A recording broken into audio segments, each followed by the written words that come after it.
Hey there and welcome to the garden. So today I wanted to film a little bit of a March garden tour for you. So we are going to be getting into a ton of planting with tomatoes and peppers coming up here in April.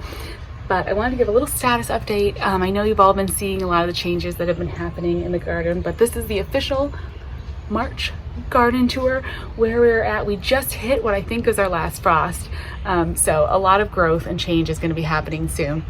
But there's already so much sprouting and growing here as well. I'm actually really happy right now with how the garden is looking. I feel like we're really getting into a lot of nice spring plantings and flowers, and so I want to give you the official March garden tour. So let me turn the camera around and we'll get right into it. I'll start right over here in this clump of containers, and this is the overview. This is just my little backyard townhouse garden, but a lot growing in here, as you can see. We've got a lot of containers. Butterfly bush, this is a Pugstar Blue butterfly bush. I trimmed it back a little bit, and it's growing really well. A little damage from the frost, but not too bad. And then over here, the Heliopsis is coming up. I'm so excited. This has happened just in the last couple days.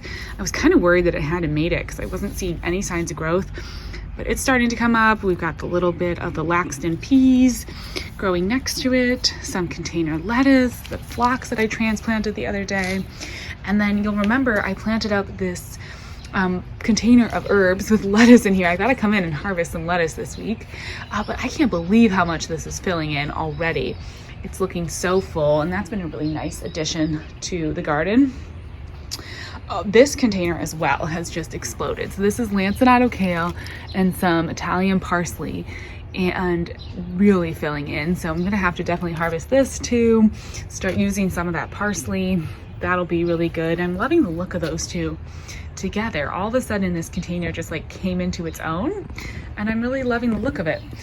Over here in the unheated greenhouse, it's the quiet before the storm. So we've just got the grow bags, a few of the perennials over here, got the milkweed and the bachelor buttons and everything coming up, but I am just about ready to bring down the tomato. As I mentioned, we have had our last frost, I'm pretty sure. So I think in the next day or two, maybe even this afternoon, we'll see how much time I get. I'm gonna bring down my tomatoes and peppers and everything, and I'll just be careful about closing the greenhouse at night, but I wanted to pull out some things and make space for that. So I'm gonna put the shelves in, and we're gonna start putting all the plants in there and letting them harden off and do their thing in the unheated greenhouse. So that's gonna be a big exciting thing here in the next couple days. And the nice thing about the greenhouse is it makes it really easy to get things hardened off, because they can just spend some time in there, adjust the temperatures. We have a few nights, like maybe 1 or 2 nights, where it's gonna be like 35, but if I close up the greenhouse, I think it'll be just fine. And then we have more container lettuce. So this is the arugula. As you can see, it's starting to get its first set of true leaves. Some of the container lettuces, the garlic in containers is looking pretty good. This container is kind of waiting for its next step, but I've still got a lot of really beautiful violas in here. These are the tiger eye violas, and some dazzling blue kale that's looking kind of pretty. And I just filled in the blank spaces with mulch, and so I've been pretty happy with the look of that. I think it's all right. And then this bed, I'm excited. I'm gonna harvest a bunch of this corn salad for some salads this week.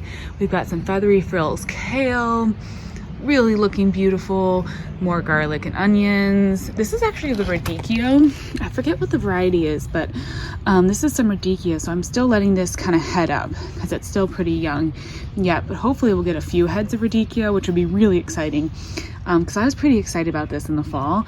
And yeah, I was glad that at least a few survived. I had a few issues with it, but now we've got some going, which is good. Spinach, which I showed you the other day, starting to get its first set of true leaves. And yeah, just the perennials that are in this bed, I need to take care of those. Everyone has like one tray like that in their garden. But we've got foxglove, we've got the Russian sage, which is taking it off, and the second Russian sage plant that I was worried about is starting to leaf out, so that is super good. More onions back here. Kind of just, that bed gets a little bit of splash from the roof, so it's kind of, yeah, just like onions and perennials, and I try to kind of not do a ton of intensive planting in that one.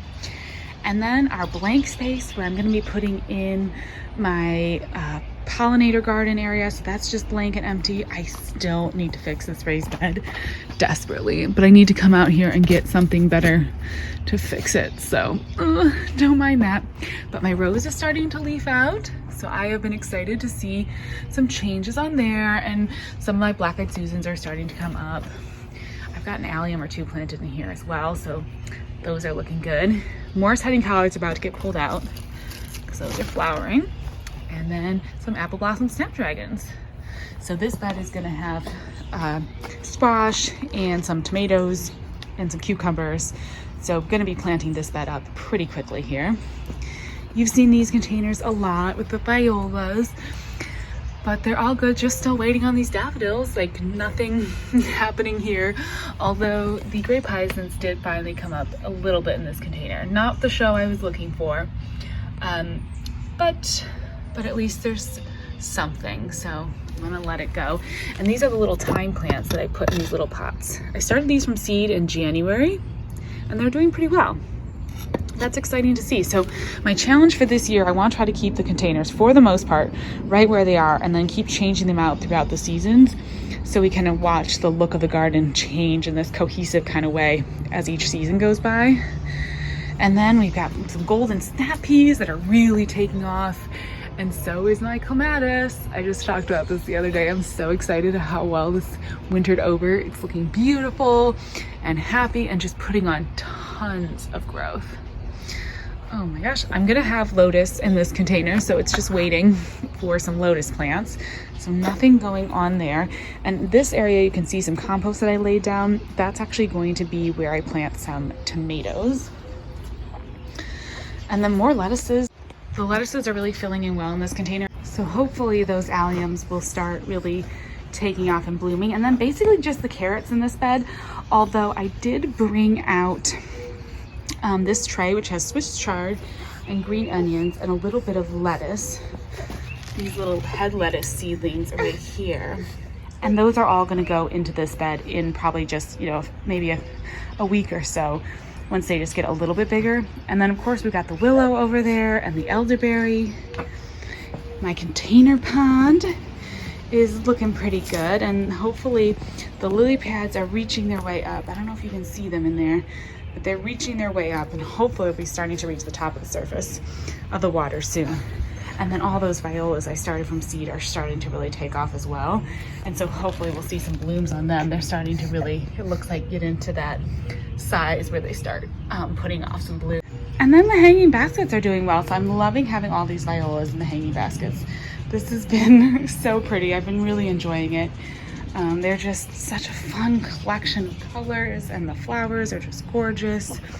And then this container, I have a bunch of peas in here with the violas, and this one is turning out really nicely too. I can't wait for those peas to start spilling out more. I think that's gonna be really beautiful.